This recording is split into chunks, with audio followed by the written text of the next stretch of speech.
Hello and welcome everyone. Start करते हैं हमारे आज के सेशन को। एग्रीकल्चर की बात करेंगे तो हमारे जो फार्मर्स हैं वो दो पार्ट में बहुत पीछे है और एक पार्ट में बहुत आगे है। एक पार्ट जो आगे वाला है वो तो है प्रोडक्शन। प्रोडक्शन में हमारे पास सफिशिएंट प्रोडक्शन है। किसी भी कम्युनिटी की बात करेंगे, हाँ ऑफ कोर्स हम प्रोडक्शन को आज भी मैक्सिमाइज करना चाहते हैं, लेकिन फूड की बात करो या फिर पल्सेस की बात करो तो जितनी भी हमारी रिक्वायरमेंट है ना, ऑलमोस्ट हम उतना या फिर सरप्लस प्रोड्यूस तो कर रहे हैं। बट जब यही प्रोडक्शन वाला पार्ट मूव करेगा मार्केटिंग पे या फिर मूव करेगा प्रोसेसिंग पे, तो यहां पे हमारे फार्मर्स उतने स्ट्रॉन्ग नहीं है। जैसे मार्केटिंग की बात करते हो, मार्केटिंग के लिए कुछ कुछ स्कीम्स हैं जो गवर्नमेंट के द्वारा स्पॉन्सर की जा रही है फार्मर्स के वेलफेयर के लिए, मार्केटिंग को इंक्रीज करने के लिए। जैसे कि ISMA हो सकता है या फिर AMI सब कंपोनेंट है वो हो सकता है, या फिर उसके अलावा E-NAM जैसा ऑनलाइन प्लेटफॉर्म हो सकता है। तो ये स्कीम जो है एग्रीकल्चर मार्केटिंग को बढ़ावा दे रही है। और एग्रीकल्चर मार्केटिंग के अलावा एक और पार्ट है जिसमें हमारा फार्मर बहुत पीछे है, वो है प्रोसेसिंग। हाँ, प्रोसेसिंग की बात करेंगे तो आप देखेंगे फार्मर अपने लेवल पे कुछ भी प्रोसेसिंग नहीं करता है। जो भी किया जा रहा है इंडस्ट्री द्वारा ही किया जा रहा है। मार्केटिंग की बातें हम लोग कर चुके हैं, उससे अलावा इंपॉर्टेंट स्कीम्स आपको पढ़ा चुका हूं। प्रोसेसिंग की बात करते हैं। प्रोसेसिंग से रिलेटेड जो स्कीम है वो कौन सी है? इट इज प्रधानमंत्री किसान संपदा योजना।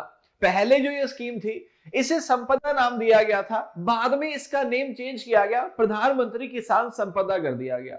लेकिन इसका जो विजन है वो पहले भी वही था, अब भी यही है। हालांकि इसके अंदर एक कंपोनेंट है मेगा फूड पार्क, उसको डिसकंटिन्यू कर दिया गया, उसकी बात मैं आगे करूंगा। लेकिन हाँ, जो प्रधानमंत्री किसान संपदा योजना है वो फोकस कर रही है फूड प्रोसेसिंग पे। अगर प्रोसेसिंग को बढ़ावा दिया जाएगा तो हमारे जो एग्रीकल्चर प्रोडक्ट्स हैं उनकी शेल्फ लाइफ जानते हैं, जब तो फ्रेश पड़े रहते हैं उसे शेल्फ लाइफ कहा जाता है। तो उनकी शेल्फ लाइफ क्या हो जाएगी? इंक्रीज हो जाएगी। इवन ये जो स्कीम है इसके अंडर में जो मेगा फूड पार्क है जिसे डिसकंटिन्यू किया गया, वो बड़े बड़े मेगा फूड पार्क को स्पॉन्सर कर रही थी। लेकिन अब एक और स्कीम है जो छोटे सेक्टर्स को, छोटे पार्क्स को सपोर्ट कर रही है, या फिर ये बोलिए कि अनऑर्गेनाइज सेक्टर जो है, जहां पे हमारे सेल्फ हेल्प ग्रुप हो सकते हैं, हमारे FPOs हो सकते हैं या छोटा फार्मर हो सकते हैं, उसको सपोर्ट कर रही है। वो स्कीम इस टाइम पे बहुत डिस्कशन में चल रही है, प्रोसेसिंग का ही पार्ट है। तो तीनों स्कीम को हम आज पढ़ने वाले हैं, प्रधानमंत्री किसान संपदा योजना को भी, उसके साथ साथ पढ़ेंगे मेगा फूड पार्क स्कीम को भी, और उसके साथ साथ छोटा सा एक और नया स्कीम, छोटा सा मतलब क्योंकि वो स्मॉल एंड मार्जिनल फार्मर्स को, SHG को प्रमोट करता है। तो पहले बात करते हैं PM किसान संपदा योजना की। जो PM किसान संपदा योजना है ये स्टार्ट होती है 2016 के अंदर। ओरिजिनल नेम इसका संपदा ही था, जिसकी full form scheme for agro marine processing and development of agro processing cluster. Cluster का मतलब क्या होता है? झुंड, गुच्छा, ग्रुप कह दीजिए, उसके डेवलपमेंट के लिए था। जैसा कि प्रोसेसिंग है तो मिनिस्ट्री भी जो प्रोसेसिंग वाली है वही डील करेगी। सो ministry of food processing and industry इससे डील करती है। इसका रीनेम किया गया संपदा से, इसको PM किसान संपदा कर दिया गया 2016 नहीं 17 में। 16 में स्कीम स्टार्ट हुई थी, रीनेमिंग 17 के अंदर होगी। दोनों ईयर इंपॉर्टेंट है, याद रखिएगा।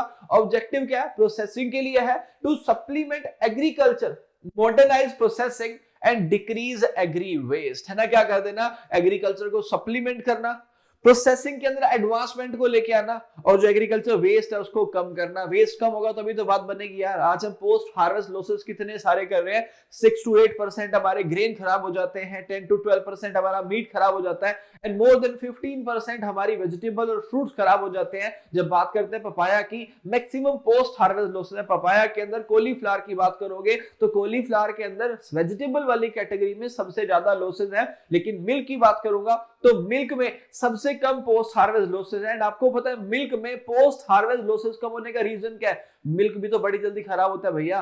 कॉलीफ्लावर, फूल गोभी, वो तो फिर टाइम लेके जाते हैं, दूध तो बड़ी जल्दी खराब हो जाता है। लेकिन मिल्क में पोस्ट हार्वेस्ट लॉसेस मिनिमम क्यों है, फिर सबसे कम क्यों है? उसका एक ही रीजन है, and that reason is processing. Milk में बहुत सारी प्रोसेसिंग है। आप देखिए आपके घरों में दूध कभी खराब होता ही नहीं है। आप बोलेंगे हो जाता है, बिल्कुल नहीं होता। घर पे खराब होते ही मम्मी क्या करती है? उसका पनीर बना देती है, तो खराब तो हुआ ही नहीं ना वो। अल्टीमेटली व्हाट वी हैव, हमारे पास प्रोसेसिंग है, इसलिए उसकी शेल्फ लाइफ ज्यादा, वो खराब नहीं हो रहा। जिसमें प्रोसेसिंग नहीं हो रही है उससे वेस्ट बढ़ता जा रहा है, लेकिन प्रोसेसिंग करके वेस्ट को कम करना ही पर्पस है PM किसान संपदा योजना का। ऑब्जेक्टिव की बात करेंगे, किस उद्देश्यों से लाई गई है? Creation of modern infrastructure for food processing mega food park clusters and individual unit. Single unit को अप्रूवल दिया जाएगा या फिर एक साथ काफी सारे को दिया जाएगा, या मेगा फूड पार्क बनाए जाएंगे, लेकिन फोकस रहेगा किसके ऊपर? प्रोसेसिंग के ऊपर। To create effective backward and forward linkage linking farmer processor and market. Linking का मतलब पता क्या होता है? जैसे आप और मैं कनेक्टेड है ना, मैंने बोला कि स्कीम के जो नोट्स हैं वो टेलीग्राम पे जाके डाउनलोड कर लो, आपको कोई डाउट आया तो आपने हेल्पलाइन नंबर पे कॉल कर लिया, so this is something which we can call network. तो ये हमारा नेटवर्क बन गया, है ना। इसी तरह से फार्मर्स का उन प्रोसेसर का नेटवर्क जब बन जाएगा तो फार्मर प्रोड्यूस करेगा, प्रोसेसर प्रोसेसिंग करेगा, तो उससे क्या होगा? हमारी जीडीपी ग्रो करेगी।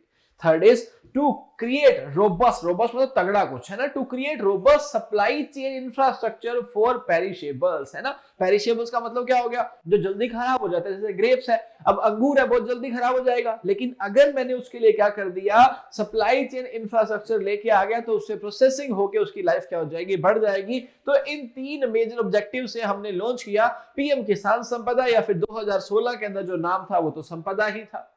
Other steps taken for the food processing sector. देखो ये स्कीम तो आ गई, राइट, पीएम किसान संपदा योजना, मेगा फूड पार्क भी आ जाएगी। क्या इसके अलावा गवर्नमेंट ने कुछ और किया? तो वो लास्ट स्कीम जो सबसे ज्यादा इंपॉर्टेंट मुझे लग रही है। आप बोलेंगे सर आपको कैसे पता चल जाता है इंपॉर्टेंट है?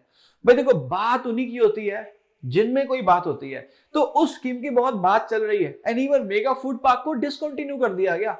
उस स्कीम को बंद करके अगली स्कीम को लेके आना। सोचो, मैंने बोला यार ये वाली स्कीम बंद करते हैं, अगली पढ़ते हैं, मैंने इन बिटवीन इसको छोड़ के अगली पढ़ाना शुरू कर दिया। मतलब कुछ तो था ना कि वो जो अगली पढ़ा रहा वो इंपॉर्टेंट होगी। तो अगली स्कीम जो आने वाली है ना मेगा फूड पार्क के बाद, इसमें बहुत डिस्कशन में, इसलिए इंपॉर्टेंट है।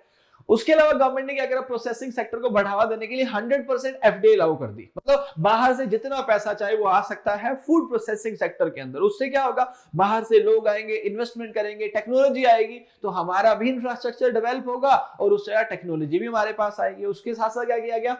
Food and agro-based processing unit and cold chain infrastructure has been classified as agriculture activity for priority sector lending। अगर आपने मेरा प्रायोरिटी सेक्टर लैंडिंग वाला वीडियो देखा तो आपको पता होगा उसके अंदर 8 सेक्टर हमने डिस्कस किए थे, जिसमें से एक सेक्टर ये भी था। अगर किसी ने प्रायोरिटी सेक्टर वाला वीडियो नहीं देखा तो मेक श्योर जाइए, मैंने लिंक भी शेयर किया हुआ एक मैसेज के अंदर टेलीग्राम पे, या फिर आप सर्च कीजिए प्रायोरिटी सेक्टर लैंडिंग के नाम से वीडियो, उसको देखिए। तो प्रायोरिटी सेक्टर लैंडिंग के अंदर क्लासिफाई कर दिया कि अगर एक फार्मर जाता है, उसको प्रोसेसिंग के लिए लोन चाहिए तो प्रेफरेंस उसको मिलनी चाहिए। दूसरा बढ़ावा दे दिया। तीसरा 100% इनकम टैक्स एग्जम्पशन कर दिया, क्योंकि अगर मुझे पता चले कि यार उस काम के अंदर 30% टैक्स लगेगा और इस काम में नहीं लगेगा, तो जिस काम में नहीं लगेगा वो काम मैं करना चाहूंगा, मतलब उसको बढ़ावा मिलेगा। तो ऐसा ही गवर्नमेंट ने किया, 100% इनकम टैक्स एग्जम्पशन कर दिया for profit derived bye FPO, है ना, जो प्रॉफिट निकला है, जो कमाई आई है किस एफपीओ की, having annual turnover of 100 crore. 100 crore तक का टर्नओवर है, उसमें से 5 करोड़ 10 करोड़ 20 करोड़ जितने भी आपने बचाए, वो टैक्स वो जो इनकम है वो क्या होगी? नॉन टैक्सेबल होगी। लेकिन 100 करोड़ के टर्नओवर तक have been allowed for the activities such as post harvest value addition to agriculture. तो क्यों किया गया? बिकॉज वो लोग प्रॉफिट कमाएंगे तो और इन्वेस्टमेंट करेंगे तो प्रोसेसिंग सेक्टर को बढ़ावा दिया मिलेगा, है ना। तो ये 3 क्या किए गए हैं? इसके अलावा इनिशिएटिव लिए गए फूड प्रोसेसिंग सेक्टर को बढ़ावा देने के लिए।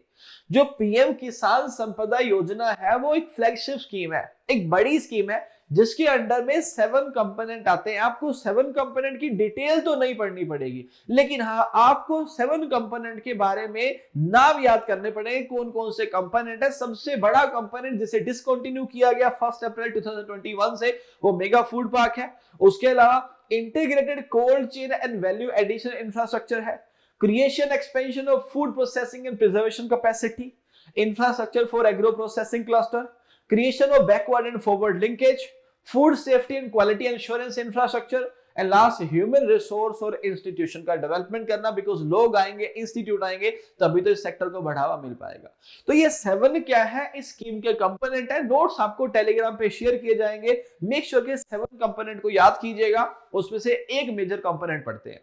Mega food park scheme was launched in 2008। आप बोलेंगे सर ये तो स्कीम 2016 के अंदर आई थी, पीएम किसान संपदा योजना, तो फिर क्या हो गया? वो बाद में आई है ना, लेकिन ये जो पहले आई है अब ये उसी का कंपोनेंट बना दी गई।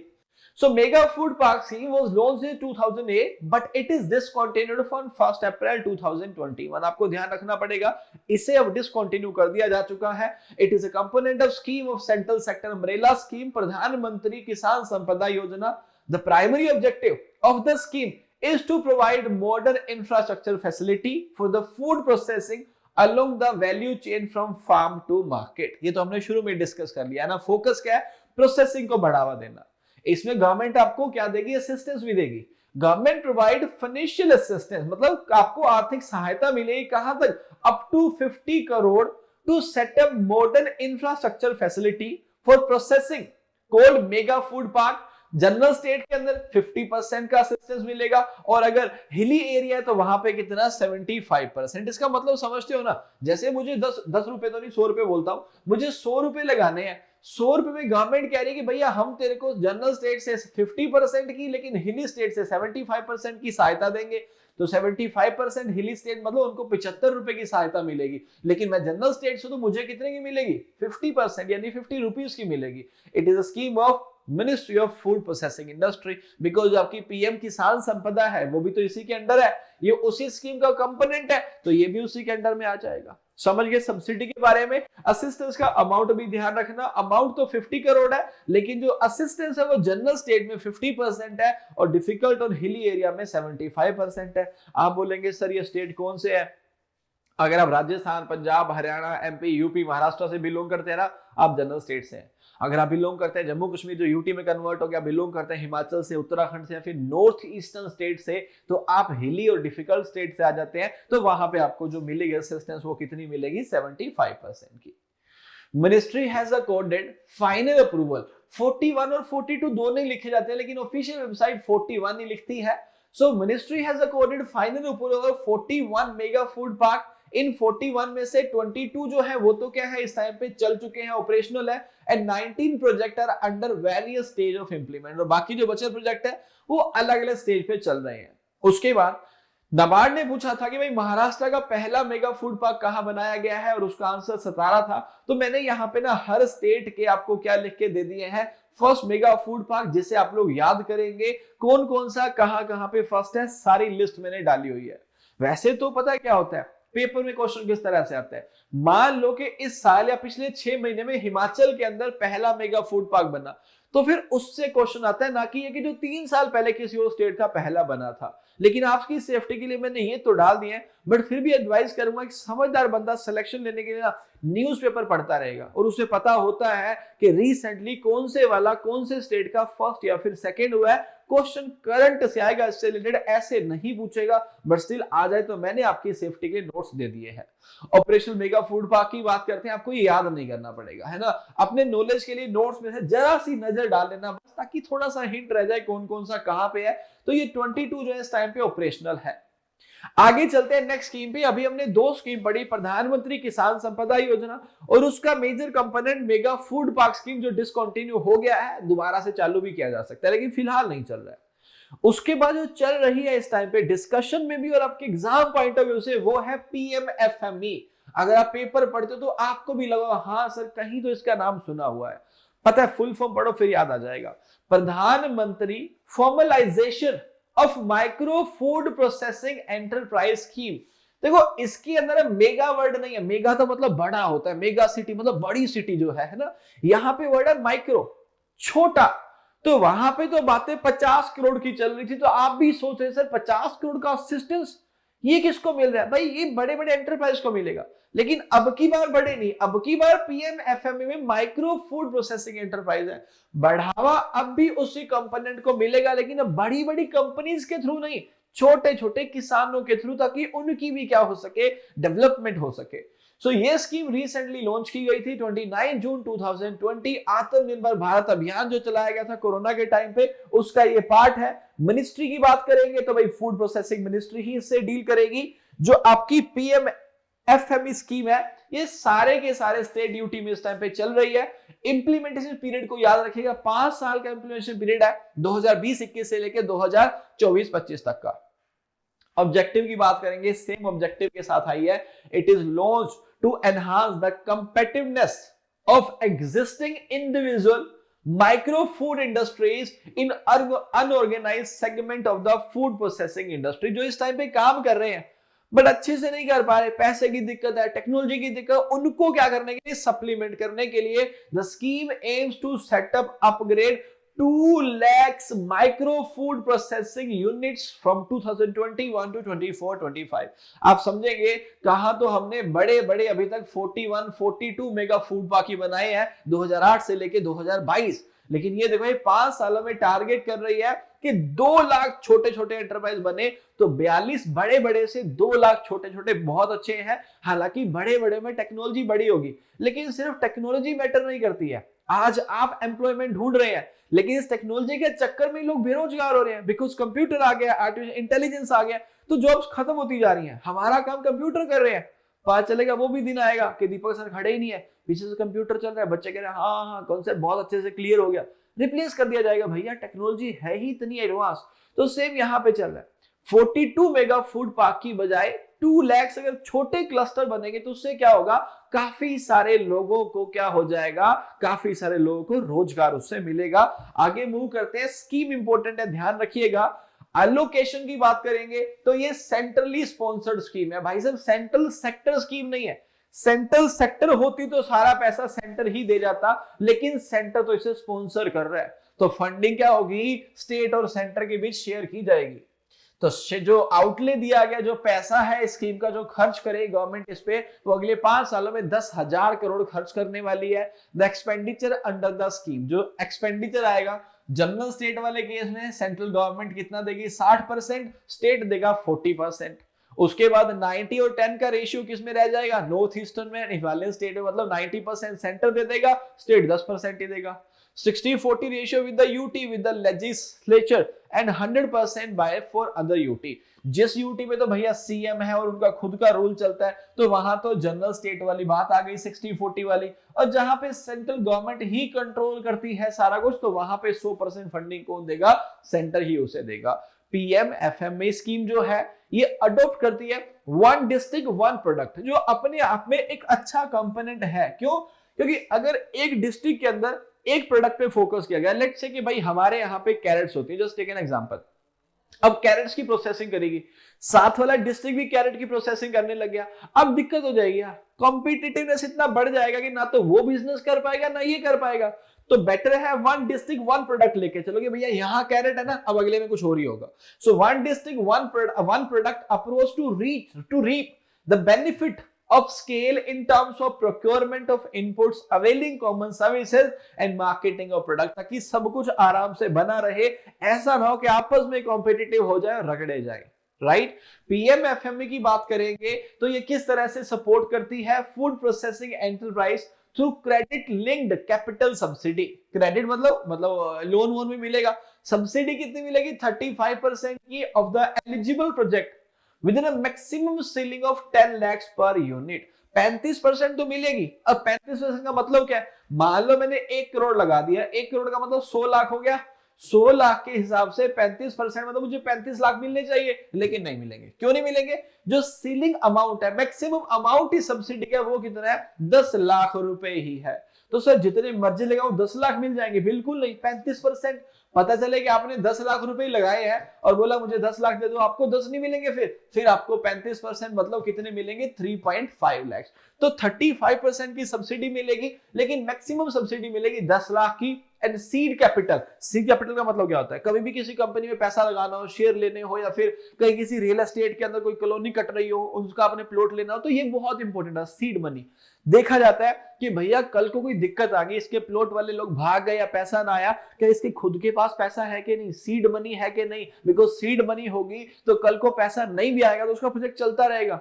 पता चले गरीब आदमी था, गरीब आदमी मतलब कि वो हमारे ही पैसे लेके इन्वेस्टर्स के पैसे से बिजनेस कर रहा था, तो वो तो काम खराब करवा देगा, है ना। तो इसी तरह से यहां पे क्या हो गया, सीड कैपिटल होगी। सीड कैपिटल कितनी, ₹40,000 पर SHG member for working capital and purchase of small tools. तो आप देखेंगे कुछ ज्यादा सब्सिडी मिल रही है यार, यहाँ पे 10 लाख की है, यहाँ पे तो सीड कैपिटल सिर्फ 40,000 रुपए की है। सिर्फ वर्ड इसलिए बोल रहा हूं बिकॉज ये माइक्रो एंटरप्राइज एस्टेब्लिश कर रहे हैं, लेकिन इससे क्या होगा, अगर हमारे फार्मर इसमें रुझान लेके आएंगे, इंटरेस्ट दिखाएंगे, तो जो इस सेक्टर के अंदर क्या होने वाला है, जो इस सेक्टर के अंदर बढ़ावा मेगा फूड पार्क या फिर वैसे स्कीम लाने वाली है ना, उससे कहीं ज्यादा बढ़ावा इससे आएगा, छोटे छोटे यूनिट से, प्लस फार्मर्स का रोजगार बढ़ेगा और टेक्नोलॉजी भी हमारे पास आएगी। यहां पे हमने 3 मेजर स्कीम को पढ़ लिया जो फूड प्रोसेसिंग से रिलेटेड है। अब 5 क्वेश्चन आपके साथ डिस्कस करता हूं। उन 5 क्वेश्चन के साथ साथ अगेन आपको बता दूं, एक पीएम स्वामित्व योजना है, पीएम स्वामित्व योजना जिसमें वो जियो टैगिंग कर रहे हैं और जो जमीन आपकी है, आपके नाम पे है, वो उसके में कुछ ऑनलाइन रजिस्ट्रेशन वगैरह हो रहा है, वो मैं आपको नेक्स्ट स्कीम के अंदर बताऊंगा। उसके अलावा मुझे ऐसा लगता है कि जितनी भी इंपॉर्टेंट स्कीम थी, हाँ सब्सिडीज को छोड़ दीजिएगा, बिकॉज कुछ ऐसी ऐसी स्कीम बची है जिस स्कीम के अंदर आपको सब्सिडी मिलती है, तो सब्सिडीज वाली स्कीम नहीं, उसके अलावा जितनी मेजर स्कीम थी ना, मैंने आपको सारी बढ़ा दी है। स्टिल आपको लगता हो क्योंकि पीएम स्वामित्व स्कीम बची हुई है, उसे मैं एक दिन का गैप देके आपके सामने ले आऊंगा। अगर आपको लगता कोई और स्कीम भी बची उसके अलावा तो लिख देना, बट मेक श्योर मैं आपके सारे कमेंट्स पढ़ता हूं, लेकिन मैं ऐसे स्कीम कवर नहीं करूंगा जो छोटा सा कंपोनेंट है, जो पेपर में आने के चांसेस कम है। तो कमेंट्स आपके वैल्यूएबल है, मुझे बताइएगा। मैं ऐसा इसलिए कह रहा हूं बिकॉज अगली स्कीम करवाने के बाद मैं स्कीम वाला पार्ट ओवर करके फिर नेक्स्ट पार्ट पे मूव कर जाऊंगा। उसमें मैं आपको एलाइड सब्जेक्ट भी पढ़ाने वाला हूं और साथ साथ नाबार्ड नोट्स भी करवाने वाला हूं, सब्सिडी वाला पार्ट भी आपको करवाने वाला हूं। लेकिन हाँ, आप जैसा कहेंगे मैं उस तरह से सीक्वेंस मेंटेन करूंगा। फिलहाल हम चलते हैं हमारे क्विज के साथ। Which among the following food sector scheme is being discontinued from 1 अप्रैल 2021? 1 अप्रैल 2021 से कौन सी डिसकंटिन्यू हो गई है? जल्दी से लिख दो, ए बी सी डी या फिर ई। डी तो भाई पेपर में आने वाली है, इंपॉर्टेंट है, चल रही है ये वाली तो, है ना। जो डिसकंटिन्यू हो गई, देखो सब लोग चैट के अंदर लिख रहे हैं, लिख दो फटाफट से लिख दो, यस ऑफ कोर्स, है ना। अब कुछ लोग कह रहे हैं अरे मत लिखो यार, ये तो रिकॉर्डेड है ना। भैया लिखो, रिकॉर्डेड है तो क्या हो गया, पढ़ाते हुए 7 साल से ऊपर हो चले हैं, पता है कि इस टाइम पे सब लोग सही उत्तर ही लिख रहे हैं। रिकॉर्ड तो आज कर रहा हूं दिन के 12:30 बजे, है ना। आप आंसर कर रहे हैं रात के 9:15 बजे, उसके बाद भी, बट मुझे पता है इसका आंसर तुम सब लोगों ने सही लिखा है।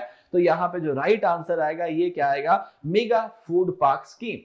आगे चलते हैं। Which among the following is the objective of PM किसान संपदा योजना? अब ध्यान से पढ़ना और आंसर लिखना, मुझे पता है कुछ लोग गलत करेंगे। Which among the following is the objective? कौन सा ऑब्जेक्टिव है प्रधानमंत्री किसान संपदा योजना का? Creation of modern infrastructure for food processing mega food park, to create robust supply chain infrastructure, to supplement and increase agri waste, both A and B या फिर all of these। फटाफट से लिख दो, A B C D E। Right answer क्या आएगा? फटाफट से, पता क्यों बोला जाता है? प्रेशर नहीं डाल रहा हूं, एग्जाम आप प्रेशर डालता है, बिकॉज एग्जाम में आंसर करने के लिए आपको लगभग मिलेंगे 40 to 45 सेकेंड्स। उस प्रेशर में हमसे गलत हो जाता है। जैसे आपके सामने है यहाँ पे मिक्स आंसर आ रहा है डी और ई का। अब जिन लोगों ने ई लिख दिया है उनका उत्तर बिल्कुल ही क्या है, गलत है। वो इसीलिए क्योंकि सी आंसर नहीं आ सकता।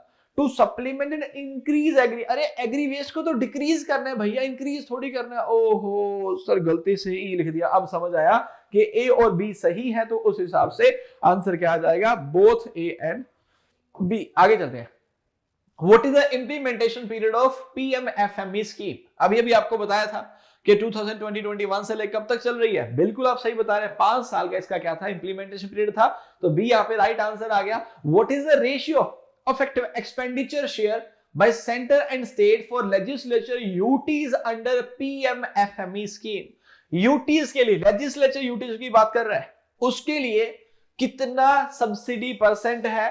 तो यूटी जो सेंट्रल गवर्नमेंट के अंडर में उनके लिए तो 100% है, लेकिन अगर बात करेंगे इन यूटीज की तो इनके केस में जो है सेंटर 60% देगा और स्टेट खुद कितना देगा, 40%। Out of which among the following 100% FDI is allowed? Horticulture sector में 100% FDI है, या पिसिकल्चर में, या फूड प्रोसेसिंग में, या कॉफी प्रोडक्शन में, या फिर ऑल ऑफ दीज? फटाफट से आंसर लिख दो, ए बी सी डी। क्या आंसर आने वाला है? देखो फिर से गलत हो तो लिख दे कुछ बच्चा ने। अब आप में से कुछ बच्चे लिख रहे हैं सी आंसर आएगा और कुछ लिख रहे हैं ई आंसर आएगा। तो आपको बता दूं फूड प्रोसेसिंग सेक्टर के अंदर क्या है, 100% एफडीआई मतलब फॉरेन डायरेक्ट इन्वेस्टमेंट अलाउड है कि भी बाहर से कितने ही बिजनेस जो आएंगे वो क्या कर सकते हैं, इस सेक्टर के अंदर पैसा लगा सकते हैं। बट इसके साथ साथ बाकी सेक्टर में भी 100% सब्सिडी अलाउड है, सब्सिडी सॉरी एफडीआई। तो फिर आंसर उस हिसाब से क्या आ जाएगा, answer will be all of these. ये थी हमारी 3 स्कीम फूड प्रोसेसिंग सेक्टर पे पीएम स्वामित्व स्कीम के साथ आपको नेक्स्ट लेक्चर के अंदर मिलूंगा। उसके अलावा कुछ भी आपके फीडबैक हो, कुछ आप में से अच्छे लोग हैं जो ऐसा लिख देते हैं मुझे कि सर आपको एक्सपीरियंस है, अपने अकॉर्डिंग पढ़ाओ। मैं आपसे फीडबैक क्यों लेता हूं? पढ़ानी तो मुझे ये स्कीम, मुझे पता है ये वाली बात है ना, लेकिन आप बोलेंगे वो वाली नहीं, वो पहले करवा दो, उससे कोई फर्क नहीं पड़ता सीक्वेंस में। तो मैं आपकी बातें थोड़ी थोड़ी मान लेता हूँ, थोड़ी थोड़ी अपनी भी कर लेता हूँ। तो इसलिए आपको बताया पीएम स्वामित्व स्कीम के साथ नेक्स्ट वीडियो के अंदर मिलूंगा। उसके अलावा कुछ और रहा हो तो लिख देना, ताकि मैं स्कीम को ओवर ना करूं, वो वाला पार्ट करवा दूं, और उसके बाद फिर जब ओवर कर दूंगा तो फिर आपके सजेशन अकॉर्डिंग या तो अलाइड सब्जेक्ट या फिर नाबार्ड नॉर्म्स। सब्सिडीज मत लिखना, सब्सिडीज चेंज हो सकती है, इसीलिए जनवरी के अंदर ही करवाऊं तो बेटर रहेगा आप लोगों के लिए, बिकॉज सब्सिडी अभी करवा दी और बाद में चेंज होगी तो आपका लॉस हो जाएगा। लेकिन नाबार्ड नॉर्म्स चेंज नहीं हो रहे हैं, है ना। एलाइड सब्जेक्ट से तो क्वेश्चन आ रहे हैं, लेकिन चेंज तो क्या ही होना, तो सब्जेक्ट ही है। तो एलाइड या फिर नाबार्ड नॉर्म्स पहले किसकी स्टार्टिंग करें वो, और प्लस में स्कीम बच्चों तो बताइएगा। मैं आपसे मिलूंगा आपकी नेक्स्ट वीडियो के अंदर। वीडियो अच्छा लगता है और आपको समझ आता हो तो बटन आपको पता ही है कौन सा दबाना होता है, एक लाइक बटन जरूर प्रेस कर दिया करो। उससे होता क्या है, पता चल जाता है कि किस तरह का फीडबैक है, कितने 1000 व्यूज पे कितने लाइक्स हैं। और अगर अच्छा नहीं पढ़ा रहा हूं तब भी प्लीज कमेंट बॉक्स के अंदर लिखिएगा कि सर ये वाला जो पार्ट था ये अच्छा नहीं लगा, या फिर समझ नहीं आया, फिर इसको इस तरीके से करो। मैं डेफिनेटली उन सजेशंस को अब इंप्लीमेंट करूंगा। मिलूंगा आपसे आपके नेक्स्ट लेक्चर के अंदर। Till then take care, bye bye, have a great time. जय हिंद, जय भारत।